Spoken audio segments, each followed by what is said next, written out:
জীবনে এমন সময় আসবে যখন আপনার পাশে কেউ থাকবে না। নিজের মানুষও মুখ ফিরিয়ে নেবে, বন্ধুরা দূরে চলে যাবে, আর পৃথিবী আপনাকে দুর্বল ভাববে। কিন্তু মনে রাখবেন, যে মানুষ একা চলতে শেখে তাকে হারানোর শক্তি কারণ নেই। কারণ মহাভারত শেখায় ভিড় নয়, আত্মবিশ্বাসী মানুষকে মহৎ করে তোলে। যদি তোর ডাক শুনে কেউ না আসে, তবে একলা চলো রে। বন্ধুরা, চলো তোমাদের এক গল্প শোনাই। হস্তিনাপুরে রাজপ্রাসাদে তখন অশান্তির কালো ছায়া, চারিদিকে ষড়যন্ত্র, হিংসা আর ক্ষমতার লোভ। পাণ্ডবেরা সত্যের পথে চললেও কৌরবেরা তাদের ধ্বংস করার জন্য প্রতিদিন নতুন ফাঁদ তৈরি করছিল। সেই সময় একমাত্র মানুষ যিনি সব বুঝেও সত্যের পাশে দাঁড়িয়েছিল, তিনি ছিলেন বিদুর। বিদুর ছিলেন ধৃতরাষ্ট্রের উপদেষ্টা। জন্মের কারণে তিনি রাজপুত্র না হলেও জ্ঞান ও ন্যায়ের দিক দিয়ে তিনি ছিলেন সবার উপরে। তিনি সবসময় সত্য কথা বলতেন, কিন্তু সত্য কথা মানুষ সবসময় অনেকে পছন্দ করে না। দুর্যোধন বিদুরকে একদম সহ্য করতে পারতেন না, কারণ বিদুর কখনো অন্যায়কে সমর্থন করতেন না। একদিন সবাই দুর্যোধন ক্রোধে ফেটে পড়ল। সে বলল, বিদুর, তুমি সবসময় পাণ্ডবদের পক্ষে নাও, তুমি আমাদের শত্রু। সভা নিস্তব্ধ হয়ে গেল। ধৃতরাষ্ট্র মাথা নিচু করে রইলেন। ভীষ্ম কিছু বললেন না। দ্রোণাচার্য চুপ করে রইলেন। সত্যের পাশে দাঁড়ানোর জন্য বিদুর সম্পূর্ণ একা হয়ে গেলেন। কিন্তু তিনি ভয় পেলেন না। বিদুর শান্ত গলায় বললেন, আমি কারোর পক্ষে নিই না, আমি শুধু ধর্মের পক্ষে নিই। যেখানে সত্য আছে আমি সেখানেই দাঁড়াবো। দুর্যোধন রাগে কাঁপতে লাগলেন। সে চিৎকার করে বলল, তবে এই সভা ছেড়ে চলে যাও। সেদিন পুরো রাজসভায় একজন মানুষও বিদুরের পাশে দাঁড়ালো না। কিন্তু বিদুর মাথা নিচু করেননি, কারণ তিনি জানতেন সত্যের পথে মানুষকে অনেক সময় একাই চলতে হয়। রাতের অন্ধকারে বিদুর হস্তিনাপুর ছেড়ে বেরিয়ে পড়লেন। চারিদিকে নীরবতা। কেউ তাকে থামালো না, কেউ বলল না থেকে যাও। মানুষ যখন স্বার্থে অন্ধ হয়ে যায়, তখন সত্যবাদীরাও একা হয়ে যায়। হাঁটতে হাঁটতে বিদুরের মনে কষ্ট হচ্ছিল, কিন্তু তার অন্তরের ভেতর থেকে যেন এক অদ্ভুত শক্তি বলছিল, একা হওয়া দুর্বল নয়, অন্যায়ের সাথে আপোষ করাই দুর্বলতা। বিদুর তখন গঙ্গার তীরে পৌঁছালেন। সেখানে এক সাধু ধ্যান করছিলেন। সাধু চোখ খুলে বললেন, তোমার মনে শান্তি নেই কেন? বিদুর বললেন, আমি সত্যের পথে চলছি, তবুও সবাই আমাকে ছেড়ে দিল।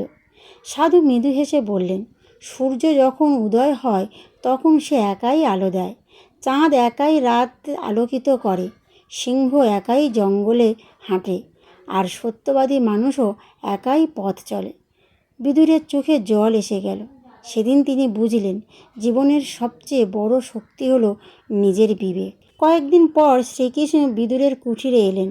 রাজপ্রাসাদের হাজার ঐশ্বর্য থাকার সত্ত্বেও শ্রীকৃষ্ণ বিদুরের সাধারণ ঘরেই থাকতে চাইলেন, কারণ কৃষ্ণ জানতেন যে মানুষ সত্যের জন্য একা হতে পারে সেই প্রকৃত মহান। বিদুর শ্রীকৃষ্ণকে কিছু পাকা কলা খেতে দিলেন। কথিত আছে, কৃষ্ণের প্রেমে মুগ্ধ হয়ে বিদুর এতটাই আবেগে ভেসে গিয়েছিলেন যে কলার খোসা শ্রীকৃষ্ণকে খাইয়ে দিয়েছিলেন আর ফল ফেলে দিয়েছিলেন।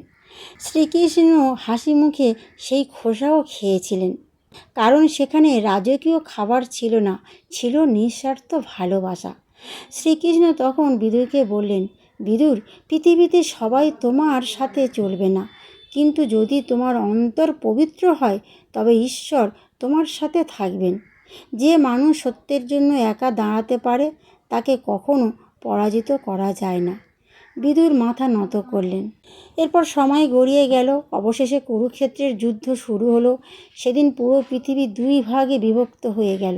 একদিকে বিশাল সেনাবাহিনী, ক্ষমতা, অহংকার, আর অন্যদিকে সত্য, ধর্ম আর শ্রীকৃষ্ণ।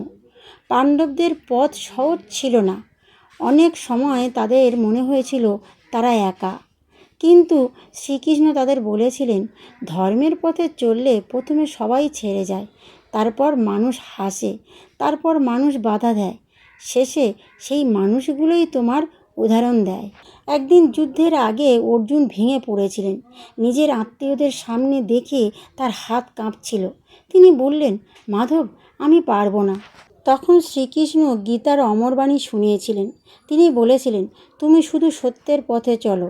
মানুষ তোমার পাশে থাকবে কি থাকবে না তা ভেবো না। নিজের কর্তব্য একাই পালন করাই শ্রেষ্ঠ ধর্ম।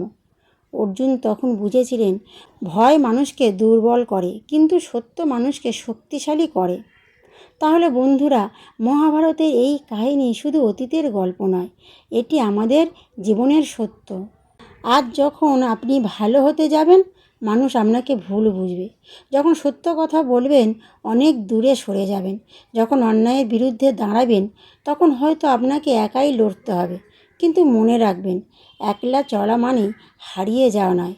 অনেক সময় একা হাঁটা মানুষগুলোই ইতিহাস তৈরি করে।